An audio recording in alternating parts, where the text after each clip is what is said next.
का है दोस्तों, जो 2003-5 के शिक्षक हैं जो अभी भी नियोजित हैं, तो इंडेक्स 15 के अनुसार उनका जो बेसिक पे होता है वो 32,290 रुपया होता है।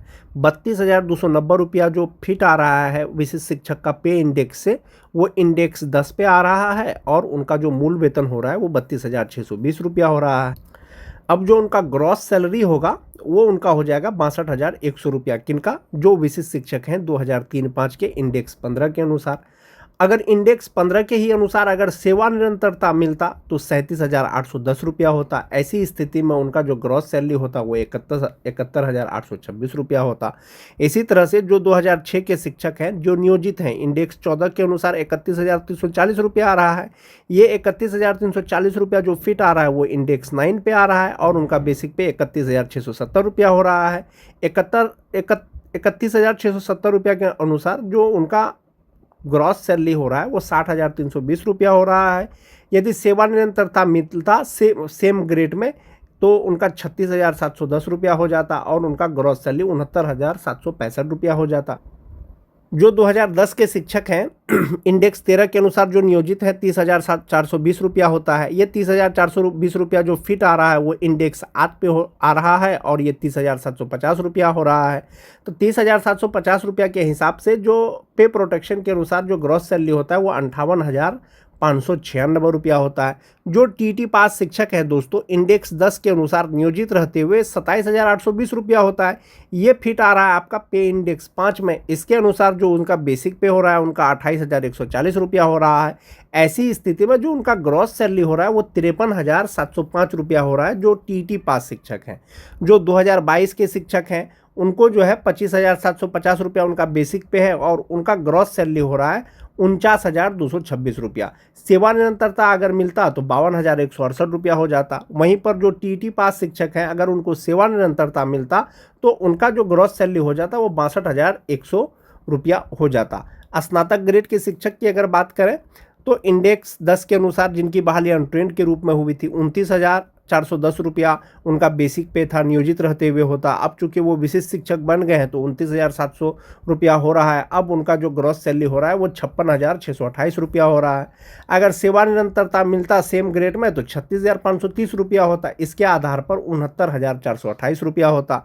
जो जिनकी बहाली ट्रेन के रूप में हुई थी, जो विशिष्ट शिक्षक हैं 30,600 रुपया उनका बेसिक पे हो रहा है। इसके आधार पर जो ग्रॉस सैलरी उनका हो रहा है वो 58,314 रुपया हो रहा है। जो अगर सेवा निरंतरता मिलता तो 37,630 रुपया होता और उनका जो ग्रॉस सैलरी हो जाता वो 71,489 रुपया होता। तो आप एक चीज़ को आप ऐसे समझ सकते हैं दोस्तों, होलसेल में जिनकी बहाली ट्रेन के रूप में हुई थी और वो अभी विशिष्ट शिक्षक बन गए हैं या बीपीएससी शिक्षक बन गए हैं, ग्रॉस सैलरी 58,314 रुपया। जिनकी बहाली अनट्रेंड के रूप में हुई थी, ग्रॉस सैलरी 56,628 रुपया। जो छठा फेज के शिक्षक है 1 to 5 के, उनका ग्रॉस सैलरी 49,226 रुपया। जो टीटी पास शिक्षक है उनका 53,705 रुपया ग्रॉस सैलरी हो रहा है। जो 2003-5 के शिक्षक हैं 62,100 रुपया। 2006 के शिक्षक हैं 60,320 रुपया। जो 2010 के हैं 58,596 रुपया। ये जो ग्रॉस सैलरी का गणना किया गया है दोस्तों, ये 60% डीए के आधार पर किया गया है। केंद्र सरकार ने इसकी घोषणा कर दी है दोस्तों। अब चूंकि 2% आपका डीए बढ़ा है तो राज्य सरकार के भी द्वारा यदि आपको दे दिया जाता है, इसका घोषणा हो जाता है तो 60% के हिसाब से आपका यही ग्रॉस सैलरी होने वाला है। एक ये चीज हो गया। अब हम लोग बात करेंगे प्रोन्नति और सेवा निरंतरता। जो भी विशिष्ट शिक्षक है या नियोजित शिक्षक है उनके सैलरी पे क्या डिफरेंस होगा, या जो डीए 60% का घोषणा किया गया है केंद्र सरकार के द्वारा, और यदि आपको मई महीने से अगर डीए 60% डीए के आधार पर वेतन मिलेगा तो कितना मिलेगा। जो नियोजित शिक्षक हैं 2003-5 के 32,290 रुपया के हिसाब से जो 60% डीए होगा वो 29,374 रुपया होगा। ऐसी स्थिति में जो उनका ग्रॉस सैलरी होगा वो 56,079 रुपया होगा और 60% डीए के अनुसार उनका जो इनहैंड सैलरी हो जाएगा वो 52,479 रुपया हो जाएगा। क्योंकि आप सभी जानते हैं कि जो नियोजित शिक्षक हैं या विशिष्ट शिक्षक हैं उनका प्रोन्नति का प्रक्रिया चल रहा है। बहुत से जिला में इसकी प्रक्रिया शुरू भी हो गई है। तो 2003-5 के शिक्षक का अगर प्रोन्नति होगा, कालबद्ध प्रोन्नति लगातार 12 साल जिसका सेवा का हो गया है, तो उनका मूल वेतन हो जाएगा 34,130 रुपया और 58% डीए के स्थान पर अगर 60% डीए मिलेगा तो 20,478 रुपया आपका डीए हो जाएगा। एचआरए 5% ही लिया गया है तो 1,760 रुपया हो जाएगा। 1,000 रुपया मेडिकल हो गया। 3,600 रुपया इनका ईपीएफ अकाउंट में जमा होगा तो ग्रॉस सैलरी इनका होगा 59,115 रुपया और इनहैंड सैलरी हो जाएगा 55,515 रुपया। 2003-5 के जो नियोजित शिक्षक हैं जिनका कालबद्ध प्रोन्नति होने वाला है, यदि कालबद्ध प्रोन्नति हो जाता है 60% डीए के आधार पर यह गणना है। जो विशिष्ट शिक्षक की अगर बात करें 2003-5 के शिक्षक जो परीक्षा देने के बाद राजकर्मी बने हैं, विशिष्ट शिक्षक बने हैं, इंडेक्स 10 के अनुसार उनका बेसिक पे हो रहा है 32,620 रुपया और 60% डीए के अनुसार उनका 19,572 रुपया हो जाएगा। 5% एचआरए के अनुसार 1,631 रुपया। 1,000 रुपया मेडिकल होगा और इनका जो फ्यूचर के लिए जमा होगा दोस्तों एनपीएस अकाउंट में वो 12,526 रुपया होगा। ग्रॉस सैलरी इनका होगा 62,100 रुपया और इनहैंड सैलरी उनका हो जाएगा 49,574 रुपया और पहले 48,000 समथिंग उनको मिल रहा था। तो 2% जैसे ही डीए बढ़ा है तो 2% के आधार पर उनका जो फ्यूचर के लिए जमा होता था उसमें भी वृद्धि हो गया है और उनका इनहैंड सैलरी पर भी वृद्धि हो गया है। और यदि विशिष्ट शिक्षकों का भी तो प्रमोशन का प्रक्रिया चल रहा है, यदि उनको प्रमोशन मिलेगा तो उनका जो बेसिक पे हो जाएगा वो 36,530 रुपया हो जाएगा इंडेक्स 10 के ही अनुसार और 60% डीए के अनुसार 21,918 रुपया हो जाएगा। 5% एचआरए के अनुसार 1,827 रुपया हो जाएगा। 1,000 रुपया मेडिकल हो जाएगा और उनका जो फ्यूचर के लिए जमा होगा एनपीएस अकाउंट में वो 14,028 रुपया होगा। ग्रॉस सैलरी हो जाएगा 69,428 रुपया और जो इनका इनहैंड सैलरी होगा 55,400 रुपया हो जाएगा। 2003-5 के जो नियोजित शिक्षक हैं ये होगा उनका प्रोन्नति के बाद। एक ये चीज़ हो गया दोस्तों। जो दो चीज़ आता है बार बार जब भी विशिष्ट शिक्षकों की बात आती है, एक आता है सेवा निरंतरता, दूसरा आता है प्रोन्नति। आपको सेवा निरंतरता दिया गया है, आपकी सेवा की गणना की गई है लेकिन प्रोन्नति में की गई है दोस्तों। यानी कि आपका प्रोन्नति होगा तो आप फिलहाल 1 to 5 के शिक्षक हैं, आपका ग्रेड चेंज हो जाएगा, आप स्नातक ग्रेड के शिक्षक हो जाएंगे, संभवतः आप 1 to 5 वाले शिक्षक से सीनियर हो जाएंगे। यदि आपको सेवा निरंतरता मिलता, जनरल रूप में अगर सेवा निरंतरता मिलता तो आपका ग्रेड सेम ही रहता दोस्तों, 1 to 5 का ही रहता। आपका ग्रेड चेंज होकर के आप स्नातक ग्रेड के शिक्षक नहीं होते और आपका भले ही बेसिक पे 37,810 रुपया हो जाता, 60% डीए के अनुसार 22,686 रुपया हो जाता और इनहैंड सैलरी आपका होता 57,360 रुपया। यदि जनरल रूप में सेवा निरंतरता मिलता, समस्थानिक इंडेक्स का लाभ मिलता, इंडेक्स 16 के अनुसार जो यहाँ पर वेतन है आपका, तो वो हो जाता आपका ग्रॉस सैलरी 71,826 रुपया और इनहैंड सैलरी 57,360 रुपया और प्रोन्नति के बाद आपका हो रहा है 55,400 रुपया।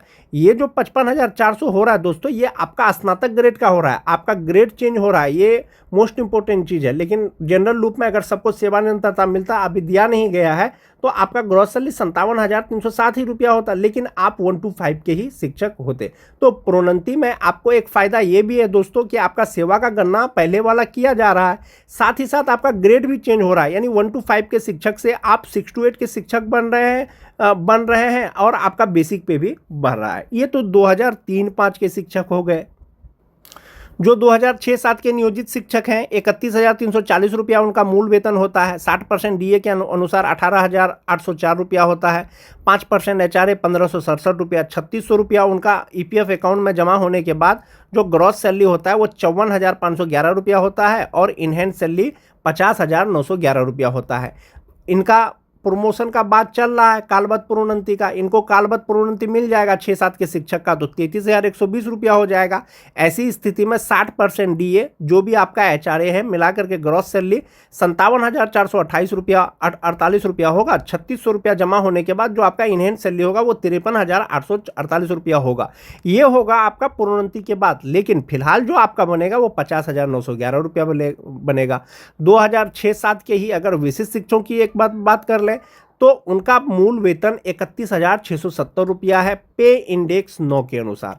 60% डीए 19,002 रुपया हो जाएगा। 5% एचआरए 1,584 रुपया हो जाएगा और 1,000 रुपया मेडिकल का हो जाएगा। तो 12,161 रुपया इनका एनपीएस अकाउंट में जमा होगा और इनका ग्रॉस सैलरी होगा 60,320 रुपया और इनहैंड सैलरी इनका होगा 60% डीए के अनुसार 48,159 रुपया। जो 2006-7 के शिक्षक हैं विशिष्ट शिक्षक हैं। अब प्रमोशन का बात चल रहा है, इनका प्रोन्नति होगा तो बेसिक पे 31,670 रुपया से सीधा उनका हो जाएगा दोस्तों 35,470 रुपया इंडेक्स 9 के अनुसार। और ऐसी स्थिति में 60% DA 21,282 रुपया हो जाएगा, 5% HRA 1,774 रुपया हो जाएगा, 1,000 रुपया मेडिकल हो जाएगा, 13,620 रुपया इनका NPS अकाउंट में जमा होगा और 67,441 रुपया इनका ग्रॉस सैलरी होगा। इनहेंस सैलरी इनका हो जाएगा 53,821 रुपया। जनरल रूप में सेवा निरंतरता नहीं दिया गया है दोस्तों, आपको सेवा निरंतरता मिला है, लेकिन मिला है आपको किसमें, प्रोन्नति में आपको उसका लाभ दिया जा रहा है। तो प्रोन्नति में दिया जा रहा है तो आप 1 to 5 से यहाँ भी 6 to 8 के शिक्षक बन रहे हैं, स्नातक ग्रेड के शिक्षक बन रहे हैं, तो 53,821 रुपया इनहेंस सैलरी मिल रहा है। सेवा निरंतरता अगर मिलता तो आप सेम ग्रेड में ही रहते, 1 to 5 में ही रहते, आपका भले ही इनहेंस सैलरी कुछ बढ़ जाता। 2009-10 के अगर शिक्षकों की बात करें दोस्तों, उनका बेसिक पे जो नियोजित है 30,420 रुपया होता है। 58% DA के स्थान पर 60% DA अगर मिलेगा तो 18,252 रुपया हो जाएगा और इनका इनहेंस सैलरी हो जाएगा 49,393 रुपया।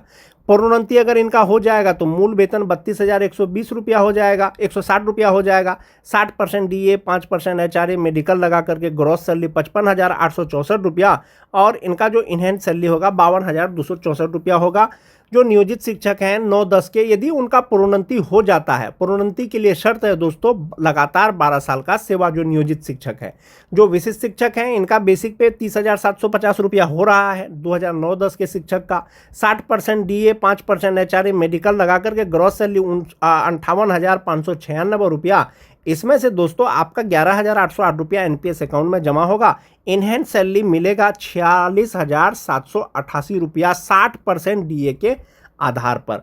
जो 2009-10 के विशिष्ट शिक्षक हैं, यदि इनका प्रोन्नति हो जाता है आने वाले समय में तो उनका बेसिक पे 34,440 रुपया हो जाएगा और DA अगर 60% ले लें दोस्तों तो 20,664 रुपया हो जाएगा। 5% HRA मेडिकल लगा करके जो ग्रॉस सैलरी होगा वो 65,511 रुपया होगा। इसमें से 13,225 रुपया उनका NPS अकाउंट में जमा होगा और इनहेंस सैलरी हो जाएगा 52,286 रुपया। जनरल रूप में सेवा निरंतरता नहीं मिला है। जनरल रूप में अगर आपको सेवा निरंतरता मिलता तो 35,640 रुपया हो जाता, 1 to 5 का ही होता। आपको प्रोन्नति मिल रहा है तो आप 6 to 8 के शिक्षक बन रहे हैं, तो सेवा निरंतरता के बाद जो इनका इनहेंस सैलरी होता 54,074 रुपया होता। तो इस प्रकार से दोस्तों जो विशिष्ट शिक्षक हैं उनको उनका सेवा का गणना किया जा रहा है, प्रोन्नति में किया जा रहा है। तो प्रोन्नति में जो किया जा रहा है, कुछ शिक्षक को दोस्तों हो सकता है कि लगे कि उनका वेतन कम है, लेकिन ऐसा नहीं है दोस्तों। विशिष्ट शिक्षक आप बने हैं तो नियोजित शिक्षकों से आपका वेतन अधिक ही है। प्रोन्नति आपका हो रहा है तो आपका ग्रेड चेंज हो रहा है, 1 to 5 से सीधा 6 to 8 के